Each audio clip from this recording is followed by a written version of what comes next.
আসসালামু আলাইকুম everyone, welcome back to my channel. সবাই কেমন আছেন? আশা করি অনেক অনেক ভালো। আমিও অনেক ভালো আছি। তো আজকে শবে বরাতের জন্য আমি হালুয়া রেডি করছি। তো প্রথমে আমি গাজরের হালুয়াটা দিয়ে দিলাম চুলায়। তো এখানে একটু দুধ দিয়ে আমি হাফ গ্লাসের মতো দুধ দিয়ে দিলাম। দিয়ে আমি গাজরটাকে সিদ্ধ করে নিচ্ছি। আর চুলার আঁচটা একেবারে মিডিয়াম করে রেখেছি। তো এই পর্যায়ে আমি যে এটা ঢাকনা দিয়ে ঢেকে দিচ্ছি। আর খুব সহজে কিন্তু এটা সিদ্ধ হয়ে যাবে একটু মিডিয়াম লো হিট করে রাখলে। আর মাঝে মাঝে একটু উল্টা পাল্টে দিতে হবে যাতে করে যেন নিচে ধরে না যায়।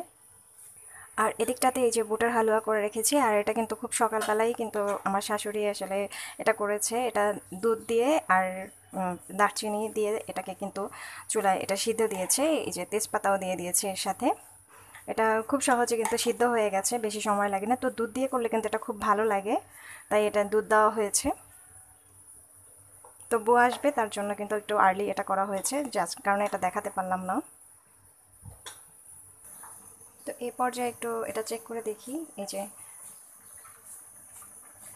দুধটা কিন্তু আমার ফুটে উঠেছে। তো এটাকে একটু নাড়াচাড়া করে দিতে হবে। আর এভাবে হালুয়াটা করলে কিন্তু খেতে অসম্ভব ভালো লাগে দুধ দিয়ে সিদ্ধ করলে। আর আমি আরও একবার একটা ভিডিওতে দেখিয়েছিলাম, সেটা হচ্ছে গাজরটাকে কুচি করে, সেটাও কিন্তু খুব সহজে ঝটপট সেটাও কিন্তু করে নেওয়া যায়, বাটাবাটির কোনো ঝামেলা থাকে না। তো সেই ভিডিওর লিঙ্কটা আমি কিন্তু আমার এই ভিডিওর ডিসক্রিপশন বক্সে দিয়ে দিব, যে সেটা কীভাবে চটজলদি করা যায়। তো আজকের ব্লগটা কিন্তু আমি 10টার দিকে শুরু করেছি। তো আজকে হালুয়া করব, পাশাপাশি রান্নাও আছে। তো রান্নাটা শেয়ার করলাম না আজকের, কারণ দেরি হয়ে যাবে এমনিতেই। তো আজকে আমি যে স্পেশাল হালুয়াগুলো আছে সেগুলো কিন্তু শেয়ার করব আপনাদের সাথে। তো এ পর্যায়ে এই যে দুধটা যখন শুকিয়ে যাবে তখন কিন্তু আমি এটা নামিয়ে নিচ্ছি, কারণ আমার এটা সিদ্ধ হয়ে গেছে। এখন এটাকে আমি বেটে নিব। তো প্রথমে আমি গাজরের হালুয়াটা রেডি করছি। তো এখানে ঘি দিয়ে দিচ্ছি। তো এখানে প্রায় 2 চা চামচের মতো ঘি অ্যাড করে দিলাম। এরপর আমি দিয়ে দিচ্ছি এখানে এলাচ, দারচিনি আর 2 টুকরো তেজপাতা। তো এটাকে দিয়ে আমি কিন্তু একটু ভেজে নিব। তারপরে কিন্তু আমি গাজরটা দিয়ে দিচ্ছি, যাতে করে এই ঘিয়ের ভিতরে কিন্তু এই যে গরম মশলার যে স্মেলটা এটা যেন একেবারে ঢুকে যায়। এ পর্যন্ত আমি একটু একটু ভেজে নিচ্ছি।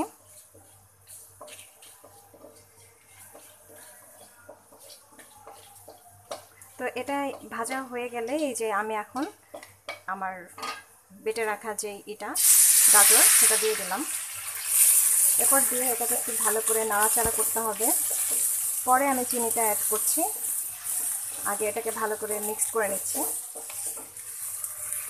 তো এটাকে কিন্তু আমি অনবরত নাড়ছি, প্রায় 3 থেকে 4 মিনিটের মতো এভাবে করে নাড়াচাড়া করে পানিটা কিন্তু আমি শুকিয়ে নিয়েছি, যাতে করে খুব সুন্দর একটা স্মেল আসে ঘিয়ের। এর জন্য করে আগেই আমি কিন্তু একটু নাড়াচাড়া করে নিলাম। এরপর আমি প্রায় এখানে 1 কাপের মতো চিনি এটা দিয়ে দিচ্ছি। চিনিটা দিলে কিন্তু পানি ছেড়ে দিবে। তো এটাকে কিন্তু ভালো করে এই যে কষাতে হবে, একদম আশিয়ে নিব ভালো করে আমি। আর এটাকে কিন্তু অনবরত নাড়াচাড়ার উপরে রাখতে হবে, না হলে কিন্তু নিচ থেকে লেগে যাবে। যে চিনি দেওয়ার সাথে সাথে কিন্তু পানি ছেড়ে দিয়েছে। তো এই পানিটা কিন্তু আমি ভালো করে শুকিয়ে নিব।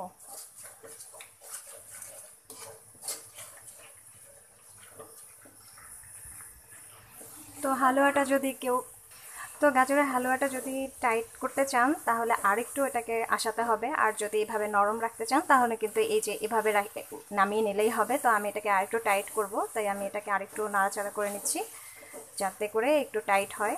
একটু শুকিয়ে গেলে পানি আরেকটু শুকাবে এটার, তারপরে কিন্তু আমি নামিয়ে নিব।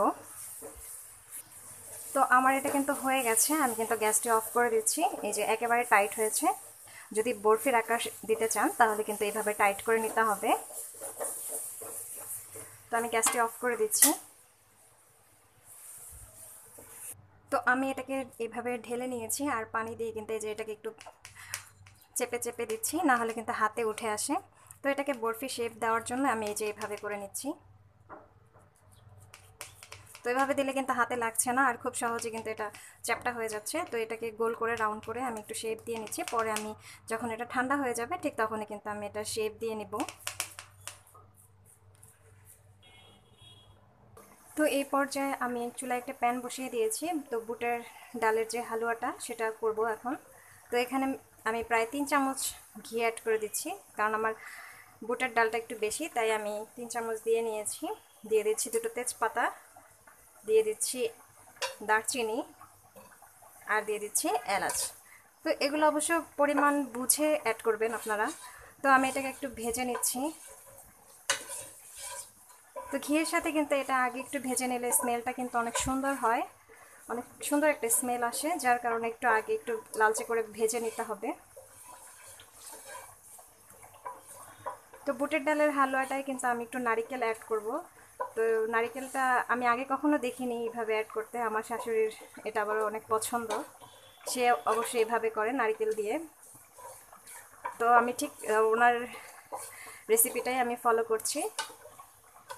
তো এটা কিন্তু খেতে অসম্ভব মজার হয় নারিকেল দিলে। তো আমি এটা দেখাবো যে এটা আমি কিভাবে করি। তো এটা আরেকটু ভেজে নিচ্ছি।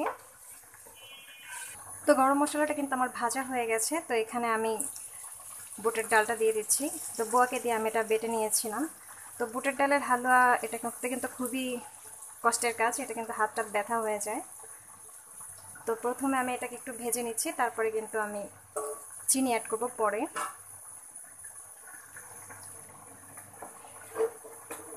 তো এটাকে অনবরত নাড়তে হবে, না হলে কিন্তু নিচ থেকে ধরে যাবে।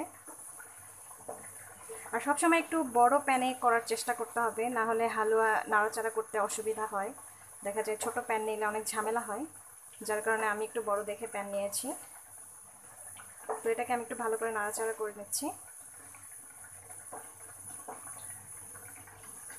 তো এটাকে আমি প্রায় 2 মিনিটের মতো ভেজে নিয়েছি। তারপরে যে বাটা নারকেল দিয়ে দিচ্ছি এখানে। তো এখানে আমি প্রায় নারকেলের অর্ধেকটাই দিয়ে দিলাম। এরপর এটাকে ভালো করে একটু মিক্সড করে দিচ্ছি। তো নারকেলের দুধটা বা নারকেলটা দিলে কিন্তু একটু পানি ছাড়ে। তো আমি কিন্তু এই যে পানি ছেড়েছে, একটু নরম হয়েছে। তো এটাকে আমি একটু ভালো করে আরও 2 মিনিটের মতো একটু ভেজে নিব। তারপরে কিন্তু আমি চিনিটা অ্যাড করব, তাহলে কিন্তু খুব সুন্দর একটা স্মেল আসবে। আর অবশ্য অলরেডি এসেছেও, কারণ ঘি অ্যাড করেছি, দারচিনি এলাচের একটা খুব সুন্দর একটা স্মেল এসেছে। যে একটু ভেজে নিলে কিন্তু অনেক ভালো লাগে।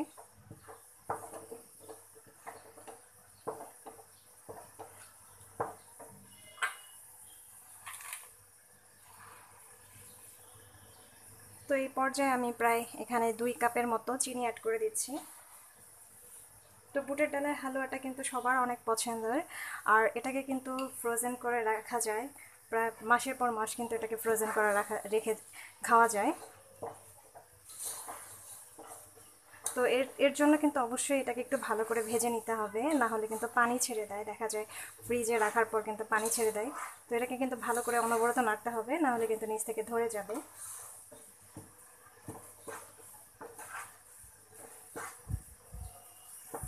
তো চিনিটা দেওয়ার সাথে সাথে কিন্তু এই যে একেবারে পাতলা হয়ে গেছে, পানি ছেড়েছে অনেক। তো এই পর্যায়ে কিন্তু নাড়ানাড়ি একেবারেই বন্ধ করা যাবে না, এটাকে অনবরত নাড়তেই হবে, নাড়তেই হবে, নিচ থেকে না হলে পুড়ে যাবে বা সাইড থেকে ধরে যেতে পারে। তো হালুয়া বানাতে গেলে কিন্তু অনেক ঝামেলা হয়, দেখা যায় যে সারাক্ষণ চুলার পাশেই থাকতে হয়, যতক্ষণ না পর্যন্ত আপনার হালুয়াটা রেডি না হচ্ছে ততক্ষণ পর্যন্ত নাড়াচাড়ার উপরে রাখতে হবে এটাকে।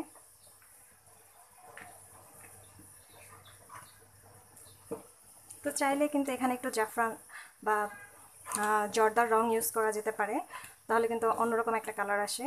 তো আমি কিন্তু কিছু ইউজ করব না, এখানে জর্দার রং দিব না, আমি কালারটাই রাখবো, বুটের ডালের যে কালারটা থাকে সেই কালারটাই রাখছি। তো অনেকে দুধ দিয়ে করে আর অনেকে দুধ ছাড়াও করে, তো এটা যার যার ইচ্ছা। তো দুধ দিয়ে করলে কিন্তু অনেক মানে খেতে ভালো লাগে, আর এমনি যদি পানি দিয়ে সিদ্ধ করা হয় সেটাও ভালো লাগে, কিন্তু দুধের যে একটা স্মেল বা একটা এক্সট্রা একটা স্বাদ কিন্তু আসে দুধ দিলে। তো বাসায় যদি দুধ না থাকে হাতের কাছে, তখন কিন্তু এভাবে পানি দিয়ে সিদ্ধ করেও কিন্তু আপনি হালুয়াটা রেডি করতে পারেন। তো এই পর্যায়ে আমি কিন্তু প্রায় 1 কাপের মতো দুধ দিয়ে দিলাম। তো দুধটা কিন্তু আমি গুঁড়ো দুধ দিয়েছি একটু পানিতে গুলে। তো এটা কিন্তু অপশনাল, এটা চাইলে বাদ দিতে পারেন, কিন্তু এটা দিলে আমার কাছে খুব ভালো লাগে, খুব সুন্দর একটা ফ্লেভার আসে, প্লাস স্বাদটা কিন্তু অনেক বেড়ে যায় এই দুধটা দিলে। কেউ যদি পাতলা খেতে চান তখন কিন্তু এই যে এই অবস্থায় কিন্তু নামিয়ে নিতে হবে। আর যদি বরফি কাটতে চান তখন কিন্তু আরও একটু টাইট করতে হবে। তো আমার এটা কিন্তু অলমোস্ট হয়ে গেছে, এই যে দেখতেই পাচ্ছেন এটা কিন্তু একেবারেই হয়ে গেছে, পানি কিন্তু শুকিয়ে গেছে। তো এখন এটাকে কিন্তু আমি নামিয়ে নিচ্ছি চুলা থেকে।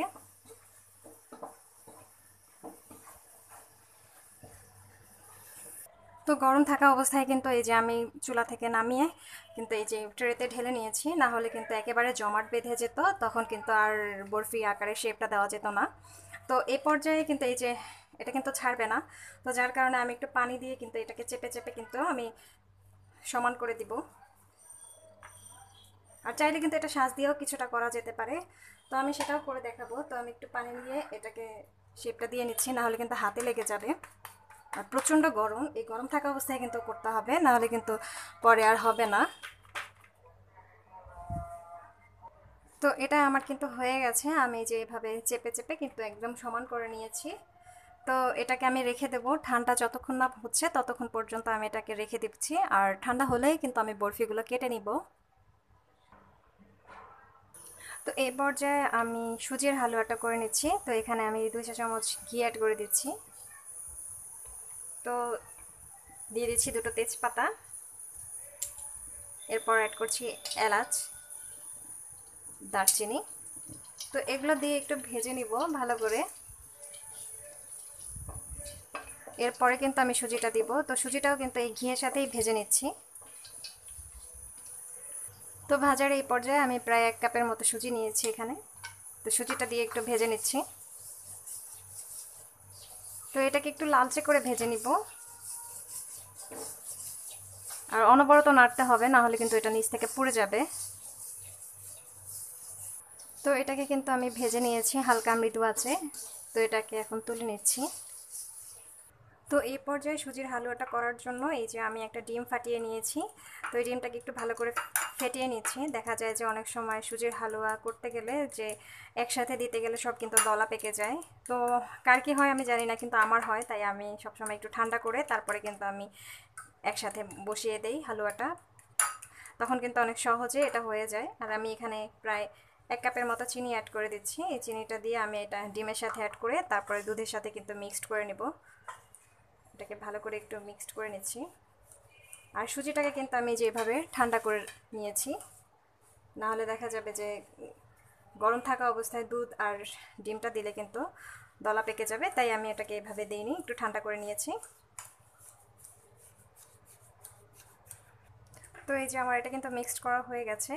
তো এখানে ডিমটা কিন্তু একেবারেই অপশনাল, এটা চাইলে বাদ দিতে পারেন। তো আমি এটা দিয়ে দিচ্ছি আর এটাকে নাড়াচাড়া করে নিব। তো দুধের সাথে কিন্তু দুধটাকেও আমি ঠান্ডা করে নিয়েছি, না হলে দেখা যায় যে ডিমটা কিন্তু একদম হয়ে যায়, শক্ত হয়ে জমাট বেঁধে যাবে, তাই আমি দুধটাকে ঠান্ডা করে নিয়েছি আগেই একটু ফুটিয়ে। তো এভাবে ডিম দিয়ে সুজির হালুয়াটা করলে কিন্তু অসম্ভব টেস্টি হয়। চাইলে এটা বাদও দিতে পারেন, নর্মাল অ্যাজ ইউজুয়াল যেভাবে হালুয়া করে সেভাবেও কিন্তু করা যায়। শুধু আমি যেভাবে করেছি ঠিক সেভাবেই, শুধু এখানে ডিমটা স্কিপ করবেন, এই যা, আর কিছু না। তো ডিমটা দিয়ে একবার ট্রাই করে দেখবেন, অসম্ভব মজার হয় এটা। তো এটাকে ভালো করে একটু মিষ্টিটা আমি চেক করে নিচ্ছি। তো মিষ্টিটা যে যার মতো স্বাদ অনুযায়ী এটাকে অ্যাড করবেন। তো এই পর্যায়ে এই যে আমি সুজিটা দিয়ে দিচ্ছি এখানে, আর দুধটা দিয়ে দিচ্ছি এই যে। তো এটা আমি চুলাটাকে একটু বন্ধ করে তারপরে কিন্তু দিয়ে দিচ্ছি, না হলে দেখা যাবে যে দলা পেকে গেছে নিচে। তো এভাবে করলে কিন্তু খুব সহজেই কিন্তু এটা হয়ে যাচ্ছে, কোনো দলা পাকার ভয় থাকে না। তো একটা বাজে এক্সপিরিয়েন্স আমার লাইফে, সেটা শেয়ার করি। সেটা হচ্ছে যখন আমার প্রথম বিয়ে হয় তখন আমাকে এই যে সুজির হালুয়া করতে দেওয়া হয়েছিল, পরে আমি আসলে বুঝতে পারিনি। তো আমি কিন্তু করেছি যখন, তখন সবসময় যেভাবে করা হয় সেভাবেই করেছি। তো পরে দেখি গিয়ে যে আমার সুজির হালুয়া আমি এক হাত দিয়ে নাড়তে পারছি না, তো দলা পেকে গেছে। তো সেটা খুবই খারাপ একটা অবস্থা হয়েছিল আমার ফার্স্ট যখন আমি হালুয়াটা রেডি করি। তো এই এক্সপিরিয়েন্সটা আমি আসলে কখনোই ভুলবো না, যে কতটা বাজে হয়েছে। আমি অনেক সুজি নষ্ট করেছি সেই সময়। তো এভাবে করলে কিন্তু এই যে এটাতে কোনো ঝামেলা নেই, এই যে দেখেন খুব সুন্দরভাবে কিন্তু এটা ঘন হয়ে যাবে। তো এটাকে অনবরত নাড়তে হবে। তো এটাকে আমি চিনি দিয়ে করলাম। তো আপনারা চাইলে এটা খেজুরের গুড় দিয়েও কিন্তু করতে পারেন, সেটা কিন্তু অসম্ভব টেস্টি হয়, অনেক মজার হয়। এটা আমি খেয়েছি, আমার খালা শাশুড়ি একবার তার বাড়িতে গিয়েছিলাম, তখন সে কিন্তু রান্না করে খাইয়েছিল আমাকে, আমার অনেক ভালো লেগেছে। তো আমি এটা সবে বড়দের জন্য করছি, আমি এখানে চিনি দিয়েই করতেছি, এটা কিন্তু আমি খেজুরের গুড় অ্যাড করলাম না। এই যে এখন এটা কিন্তু আমার এই যে ঘন হয়ে এসেছে, তো এটাকে কিন্তু একেবারে নাড়াচাড়া বন্ধ করা যাবে না, অনবরত কিন্তু নাড়াচাড়া করেই যেতে হবে, না হলে কিন্তু নিচ থেকে ধরে যাবে। তো এই হালুয়াটা কিন্তু আমার একেবারে টাইট হয়ে এসেছে, আর একটু এটাকে রান্না করব, তারপরে কিন্তু এটা আমি তুলে নেব। যেহেতু আমি এটা বরফি করব, তাই এটাকে আরেকটু টাইট করতে হবে। আর আপনারা যদি চান এভাবেই খেতে, তখন কিন্তু এটাকে এভাবেই নামিয়ে নেবেন পাতলা। তো একটা অনেস্টলি বলছি একটি কথা, সেটা হচ্ছে এই হালুয়াটা কিন্তু অসম্ভব মজার হয়, বাসায় একবার হলেও এটা ট্রাই করে দেখবেন, কারণ ডিম আর দুধ, তো আমি কিন্তু 1 কেজি দুধ এখানে পুরোটাই ইউজ করেছি, পরে আবার অবশ্য দুধ একটু দিয়েছি, সেটা আর দেখালাম না। তো এটা অবশ্যই ট্রাই করবেন, খুবই মজার এই হালুয়াটা অ্যাজ ওয়েল হালুয়ার থেকে। তো এটাকে আমি নামিয়ে নিচ্ছি। তো গাজরের হালুয়াটা আমি বরফি আকারে কেটে নিচ্ছি। তো মাঝখান থেকে এভাবে করে নিয়েছি, এরপর এখান থেকে এভাবে ডাবিয়ে দিলাম। তো এরপরে কিন্তু এই যে এভাবে পিসটা করে নিতে হবে, এই যে এভাবে করে, আর এখান থেকে একটু এভাবে কেটে নিচ্ছি এই সাইডের অংশগুলো।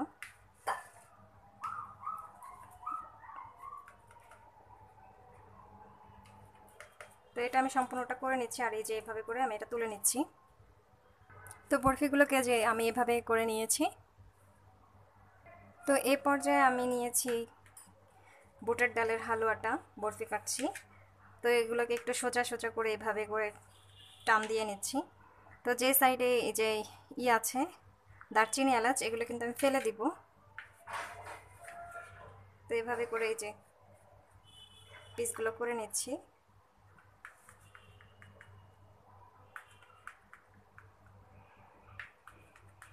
এরপর আমি এগুলো তুলে নিব। তো বরফিগুলো কিন্তু আমার কেটে নেওয়া হয়ে গেছে। তো আমি কিন্তু এই যে এভাবে করে কেটে নিয়েছি। তো সারা বছর কিভাবে আমি ফ্রিজে এই বরফি সংরক্ষণ করি সেটা আমি দেখাচ্ছি। তো প্রথমে আমি এই বরফিগুলোকে এভাবে রেখে দিলাম। তো একটার সাথে একটা লাগানো যাবে না, তাহলে কিন্তু দেখা যাবে যে ঘেমে গেছে, ঘেমে কিন্তু পানি ছেড়ে দেয়। তো এখানে পলি দিয়ে তারপর কিন্তু আবার একটার পর একটা এভাবে বিছিয়ে দিব। তো এভাবে করলে কিন্তু আপনি কিন্তু অনেক দিন পর্যন্ত রেখে খেতে পারবেন, প্রায় 6-7 মাসেরও বেশি খেতে পারবেন এটা রেখে ফ্রিজে, কোনো সমস্যা হবে না। তো আমি আরেকটা পলি এভাবে দিয়ে দিচ্ছি। তো পার্ট বাই পার্ট এভাবে দিয়ে তারপরে কিন্তু রেখে দেওয়া যায়, অনেকটা দিন ধরে এটা ফ্রিজে থাকে, কোনো সমস্যা হয় না। আর এমনি রাখলে দেখা যাবে যে ঘেমে পানি ছেড়ে দিছে, তখন কিন্তু সেটা খেতেও ভালো লাগে না। এই যে এভাবে করে নিচ্ছি সবগুলো। তো এই পর্যায়ে আমি যে পুরোটা পলি দিয়ে এভাবে আটকে তারপরে যে ঢাকনা দিয়ে এটা এয়ারটাইট কন্টেনারে এটা রেখে দিলাম। তো এটা কিন্তু ফ্রিজে অনেক দিন থাকবে। তো সুজির বরফিগুলোকে কিন্তু এই যে আমি একটু ডেকোরেশন করে দিচ্ছি এভাবে জেলো দিয়ে। তো আজকের ব্লগটি কিন্তু এই পর্যন্তই। যদি ভালো লেগে থাকে আমার এই হালুয়ার রেসিপি, তবে অবশ্যই একটা লাইক দিবেন, কমেন্ট করে জানাবেন কেমন হয়েছে, আর অবশ্যই অবশ্যই আমার চ্যানেলটিকে সাবস্ক্রাইব করবেন। আল্লাহ হাফেজ।